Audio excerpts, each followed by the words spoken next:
This is Chapter 16 of Pride and Prejudice. As no objection was made to the young people's engagement with their aunt, and all Mr. Collins' scruples of leaving Mr. and Mrs. Bennet for a single evening during his visit were most steadily resisted, the coach conveyed him and his 5 cousins at a suitable hour to Meryton, and the girls had the pleasure of hearing, as they entered the drawing-room, that Mr. Wickham had accepted their uncle's invitation and was then in the house. So all 5 Bennet daughters and Mr. Collins are heading to their aunt and uncle's, the Phillips house. And also Mr. Wickham is there. When this information was given, they had all taken their seats. Mr. Collins was at leisure to look around him and admire, and he was so much struck with the size and furniture of the apartment that he declared he might almost have supposed himself in the small summer breakfast parlor at Rosings, a comparison that did not at first convey much gratification. But when Mrs. Phillips understood from him what Rosings was and who was its proprietor, when she had listened to the description of only one of Lady Catherine's drawing rooms, and found that the chimney-piece alone had cost £800, she felt all the force of the compliment, and would hardly have resented a comparison with the housekeeper's room. So Mr. Collins is trying to make some of his compliments, and he says, "Wow, this room is really nice. It reminds me of the small summer breakfast parlor at Rosings," which doesn't seem like much of a compliment to Mrs. Phillips, but then he explains, "Oh, Lady Catherine is so important and so wealthy, and she has all this stuff, and one of her fireplace mantelpieces cost £800. Then she says, "Oh, okay, so this is a really important lady. Now I feel kind of complimented." I think he should have practiced that compliment a little bit before. In describing to her all the grandeur of Lady Catherine and her mansion, with occasional digressions in praise of his own humble abode, and the improvements it was receiving, he was happily employed until the gentlemen joined them, and he found in Mrs. Phillips a very attentive listener, whose opinion of his consequence increased with what she heard, and who was resolving to retail it all among her neighbours as soon as she could. To the girls, who could not listen to their cousin, and who had nothing to do but to wish for an instrument, and examine their own indifferent imitations of china on the mantelpiece, the interval of waiting appeared very long. It was over at last, however. The gentlemen did approach, and when Mr. Wickham walked into the room, Elizabeth felt that she had neither been seeing him before, nor thinking of him since, with the smallest degree of unreasonable admiration. So apparently Mr. Wickham has been on Elizabeth's mind. She sees him again, and he meets her memory and all of her expectations of him. The officers of the Blankshire were in general a very creditable, gentlemanlike set, and the best of them were of the present party. But Mr. Wickham was as far beyond them all in person, countenance, air, and walk, as they were superior to the broad-faced, stuffy Uncle Phillips, breathing port wine, who followed them into the room. So all of the Uncle Phillips is like here, all of the militiamen are here, and Wickham's even farther above them, he's like here. Mr. Wickham was a happy man towards whom almost every female eye was turned, and Elizabeth was the happy woman by whom he finally seated himself. And the agreeable manner in which he immediately fell into conversation, though it was only on its being a wet night, and on the probability of a rainy season, made her feel that the commonest, dullest, most threadbare topic might be rendered interesting by the skill of the speaker. So even though Mr. Wickham is just talking about the weather, Elizabeth still thinks he's very interesting and is very engaged by what he's saying.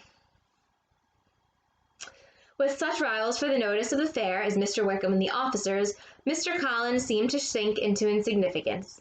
To the young lady, so certainly was nothing, but he had still at intervals a kind listener in Mrs. Phillips, and was, by her watchfulness, most abundantly supplied with coffee and muffin.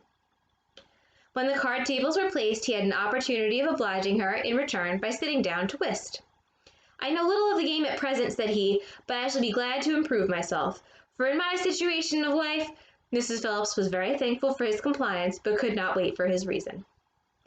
Mr. Wickham did not play at whist, and with ready delight was he received at the other table between Elizabeth and Lydia.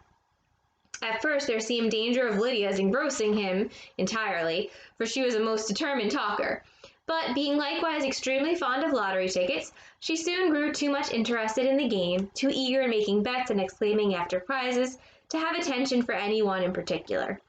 Allowing for the common demands of the game, Mr. Wickham was therefore at leisure to talk to Elizabeth, and she was very willing to hear him, though what she chiefly wished to hear she could not hope to be told, the history of his acquaintance with Mr. Darcy.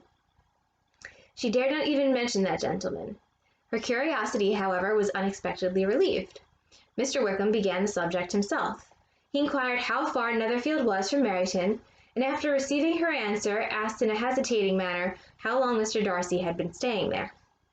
"About a month," said Elizabeth, and then, unwilling to let the subject drop, added, "He is a man of very large property in Derbyshire, I understand."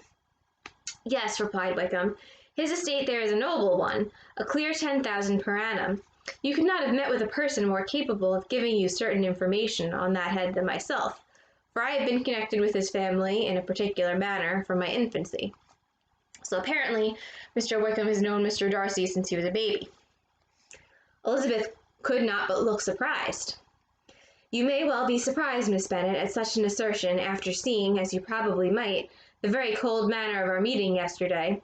Are you much acquainted with Mr. Darcy?" "As much as I ever wished to be," cried Elizabeth warmly. "I have spent 4 days in the same house with him, and I think him very disagreeable."